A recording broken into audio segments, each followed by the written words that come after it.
Hello दोस्तों, आपका अपना यूट्यूब चैनल 10th बोर्ड में फिर से आप लोगों को स्वागत है। चलिए हम लोग क्वेश्चन 61 से बनाते हैं। अगर आप लोग इससे पिछले वाला क्वेश्चन अगर 1 से लेकर 60 तक अगर नहीं देखे हैं तो जाकर आप लोग प्ले लिस्ट में देख सकते हैं। ये क्वेश्चन 2023 में पूछा हुआ क्वेश्चन है। चलिए क्वेश्चन नंबर 61 है, दो रैखिक समीकरणों के लेखाचित्र यदि समपाती रेखा हो तो उनके कितने हल होंगे। ऑप्शन दिया हुआ, एक हल, कोई हल नहीं, अनगिनत हल और इनमें से कोई नहीं।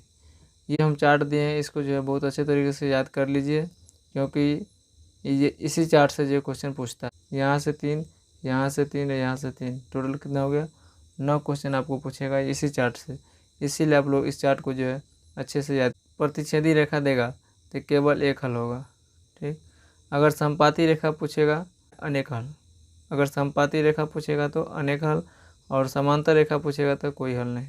यहाँ पर क्या पूछा हुआ है, समपाती रेखा। समपाती रेखा का मतलब क्या हुआ, अनेक हल। समपाती रेखा का मतलब होता है अनेक हल होगा, ठीक। और समांतर रेखा पूछेगा तो कोई हल नहीं, और प्रतिच्छेदी रेखा पूछेगा तो केवल एक हल या अधिक हल, ठीक। और अनुपात में पूछेगा तो प्रतिच्छेदी रेखा पूछेगा तो क्या होगा, A1/A2 बराबर नोट B1/B2। अगर समपाती रेखा में अनुपात में पूछेगा तो A1/A2 बराबर B1/B2 बराबर C1/C2। अगर समपाती रेखा में पूछेगा अनुपात में तो A1/A2 बराबर B1/B2 is equal to note C1/C2। तो यहाँ पर क्वेश्चन क्या दिया हुआ है, दो रैखिक समीकरणों के रेखाचित्र, लेखाचित्र का मतलब होता है ग्राफीय निरूपण, ठीक। यदि समपाती रेखा हो तो उनके कितने हल होंगे, कितने हल होंगे, अनेक हल होंगे, यानी अनगिनत हल। Option number C. चलिए हम लोग नेक्स्ट क्वेश्चन देखते हैं। ये जो चार्ट है आप लोग बहुत अच्छे तरीके से याद कीजिए, क्योंकि यही चार्ट से जो है क्वेश्चन आता है, सीधा क्वेश्चन आता है आपको। यहाँ से 3 बनेगा, यहाँ से 3, यहाँ से 3, टोटल 9 क्वेश्चन बनेगा। इसीलिए आप लोग इस चार्ट को अच्छे तरीके से याद कर लीजिए। क्वेश्चन नंबर 62, समीकरण 2x - y - 3 बराबर 0 एवं 12x + 7y - 5 बराबर 0 के आलेख किस प्रकार की सरल रेखा होगी। क्वेश्चन दिया है, जो क्वेश्चन दिया है उसको हम लोग पहले लिख लेते हैं। 2x - y - 3 बराबर 0, 12x + 7y - 5 बराबर 0। यहाँ पर जो है कि आलेख कैसा होगा, समपाती रेखा, समांतर सरल रेखा, प्रतिच्छेदी रेखा, इनमें से कोई नहीं। तो यहाँ पर A1/A2 B1/B2 C1/C2 को बैठाना है। तो A1 कितना हो गया 2, A2 कितना हो गया 12, B1 कितना हो गया 1 माइनस में 1, और B2 कितना हो गया 7, C1 कितना हो गया -3, C2 कितना हो गया -5। यहाँ पर देखना है कि A1/A2 बराबर है कि नहीं B1/B2 के। तो यहाँ पर देखिए 2/12 इजकल टू नोट -1/7, यानी बराबर नहीं है, यानी A1/A2 बराबर नहीं है B1/B2 के। तो कितने हल होंगे, किस प्रकार की सरल रेखा होगी। तो रेखा के बारे में पूछ रहा है, ग्राफीय निरूपण पूछ रहा है। तो जब ये बताए थे A1/A2 is equal to note B1/B2, तो अधिक हल यानी केवल एक हल होगा, यानी प्रतिच्छेदी रेखा होगा। जब ये एक हल होगा यानी प्रतिच्छेदी रेखा। Option number C. चलिए अगला क्वेश्चन देखते हैं। क्वेश्चन नंबर 63 का रहा है कि x - y बराबर 0 का आलेख कैसी सरल रेखा होगी। जो दिया है उसको लिख लेंगे। यहाँ x बराबर अगर 0 लेंगे तो y बराबर क्या हो जाएगा 0, क्योंकि जो y माइनस में है तो प्लस में जाएगा, तो y बराबर 0। अगर y बराबर 1 लेते हैं तो x बराबर क्या हो जाएगा -1 हो जाएगा, उधर जाएगा तो क्या हो जाएगा प्लस में, तो x बराबर 1। 2 लेंगे तो 2। अब इसको जो है ग्राफ पर बैठाना है। ये ग्राफ बता दें, ये ग्राफ पर बैठाना है। ये एक्स अक्ष हो गया, ये वाई अक्ष हो गया, यानी एक्स डैश वाई डैश, इधर प्लस ऊपर प्लस, इधर माइनस इधर माइनस, यहाँ पर माइनस हो जाएगा, ठीक। अब इसको बैठाना है एक्स पर 0 वाई पर 0, एक्स एक्स पर 0 वाई एक्स पर भी 0, एक्स एक्स पर 1 वाई एक्स पर भी 1। तो यहाँ बिंदु आ गया, एक्स एक्स पर 2 वाई एक्स पर 2।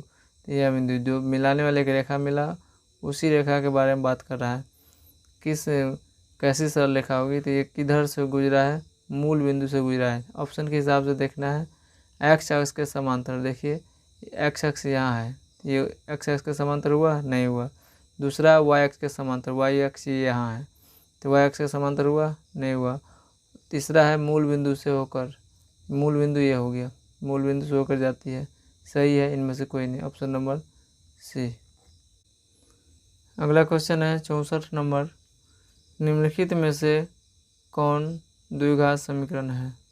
ऑप्शन दिया हुआ है, इस टाइप के क्वेश्चन में जो आपको ऑप्शन से हल करना होगा। द्विघात समीकरण के बारे में पता होना चाहिए। द्विघात समीकरण जिसका घात 2 हो, जिस बहुपद का अधिकतम घात क्या होना चाहिए 2, वही द्विघात बहुपद कहलाएगा। ऑप्शन आपको हल करना पड़ेगा, ध्यान दीजिए। इधर है x+2 इंटू x-2 बराबर है x² - 4x³ द्विघात समीकरण बनाना होगा, तो द्विघात समीकरण यहाँ से हल करके बनेगा। इसको हल किए तो a+b इंटू a-b, तो सीधे a² - b², ठीक, बराबर यहाँ पर जो दिया उसको लिख दिए। यहाँ पर आगे हल करने के बाद क्या आ गया 4x³ - 4 बराबर 0। तो ध्यान दीजिए इसका अधिकतम घात कितना है 3 है, तो द्विघात नहीं हुआ क्या होगा त्रिघात हो गया, तो ऑप्शन नंबर ये नहीं होगा। ऑप्शन नंबर बी देखिए, x+2 का होल स्क्वायर बराबर 3 इंटू x+4, इसको हल करेंगे a+b का होल स्क्वायर पर हल किए तो कितना आ गया x² + 4 + 4x बराबर 3x + 12। यहाँ पर आ गया x² + 4 + 4x माइनस इधर लाएंगे बराबर के इधर, तो -3x प्लस में, तो इधर आ गया माइनस में 12x बराबर, इधर आ गया -12 बराबर 0। यहाँ से आपको हल करके क्या आ गया x² + x - 8 बराबर 0। इसका अधिकतम घात कितना है 2, तो जब जिस बहुपद का अधिकतम घात 2 हो तो क्या होगा द्विघात समीकरण, तो ये क्या हो गया द्विघात समीकरण, option number B. Number option देखिए, सी में जो हल करने के बाद क्या आ गया -2x³, तो अधिकतम घात क्या है 3 है, तो ये त्रिघात बहुपद हो गया। इसमें हल करने के बाद कितना आया अधिकतम घात 3 है, तो कितना हो गया त्रिघात बहुपद हो गया। तो हमको क्या पूछा था द्विघात समीकरण, द्विघात समीकरण में क्या होता है जिसका अधिकतम घात 2 हो वह द्विघात समीकरण कहलाता है, बाकी ये सब त्रिघात समीकरण है, इसीलिए ऑप्शन नंबर हो गया आपका बी। चलिए अगला क्वेश्चन देखते हैं। अगला क्वेश्चन है 65 नंबर, यदि समीकरण 2x² + px - 3 बराबर 0 का एक मूल्य -3 हो तो p का मान होगा। ऑप्शन भी दिया हुआ है, तो ध्यान दीजिए एक मूल्य यानी एगो x का मान दिया हुआ है, तो यहाँ पर हम लोग क्या करेंगे बहुपद में x का मान जो है यहाँ पर रख देंगे -3, जहाँ जहाँ x है वहाँ पर -3 रख दिए, तो -3 रख देने पर इसको हल किए, हल करने के बाद कितना आ गया p बराबर 5। चलिए अगला क्वेश्चन देखते हैं। क्वेश्चन नंबर 66, के किन मानों के लिए द्विघात समीकरण nx² + 3kx + 4 बराबर 0 के मूल वास्तविक और समान होगा। वास्तविक और समान याद रखिएगा, यहाँ पर हम फॉर्मूला लिख दिए हैं, विभक्तर बराबर होता है b² - 4ac, b² - 4ac। विभक्तर को जो है विवेचक भी बोला जाता है, इसको डी से सूचित किया जाता है, ठीक, तो डी बराबर b² - 4ac लिख सकते हैं। यहाँ पे कुछ हम फॉर्मूला लिखे हुए हैं, इसको याद रखिएगा, यहाँ से 3 क्वेश्चन जो बनेगा सीधा एग्जामों में याद रखिएगा। जब b² - 4ac यानी विवेचक का मान 0 के बराबर हो, ध्यान से सुनिएगा, अगर विवेचक का मान 0 के बराबर हो तो मूल वास्तविक और समान होता है। तो यहाँ पर क्वेश्चन में देखिए क्या दिया है, मूल वास्तविक और समान होगा, कब होगा जब विवेचक का मान 0 के बराबर हो। चलो दूसरा देखिए, पहले विवेचक का मान 0 से बड़ा हो तो मूल वास्तविक और असमान होता है, ठीक। तीसरा लिखे हैं कि विवेचक का मान 0 से छोटा हो तो मूल काल्पनिक होगा, मतलब कोई हल नहीं होगा। चलिए यहाँ पर देखिए क्वेश्चन हम लिख दिए हैं, यहाँ पर क्या दिया था कि विवेचक का मान 0 के बराबर है तो मूल क्या होना चाहिए वास्तविक और समान, तो यहाँ पर 0 के बराबर हो गया, यहाँ से हल कीजिए तो क्या हो जाएगा b का मान कितना है 3k का स्क्वायर -4, a का मान कितना हो गया 9 गुने c का मान क्या हो गया 4। इसको हल करने के बाद 3 × 9 के स्क्वायर -144 बराबर 0, यानी 9k² बराबर उधर जाएगा तो 144, तो आप क्या करेंगे दोनों तरफ वर्गमूल कर देंगे, 9 का वर्गमूल 3, x² तो 1x बराबर 3x बराबर क्या हो जाएगा +-12, यहाँ x बराबर क्या हो जाएगा 12/3, 3 × 12 यानी x बराबर +-4। ऑप्शन नंबर किस में दिख रहा है, ऑप्शन नंबर ए। चलिए आप लोगों को अगर अच्छा लगे तो इस वीडियो को लाइक करें, सब्सक्राइब करें और शेयर करें। चलिए मिलेंगे नेक्स्ट वीडियो में।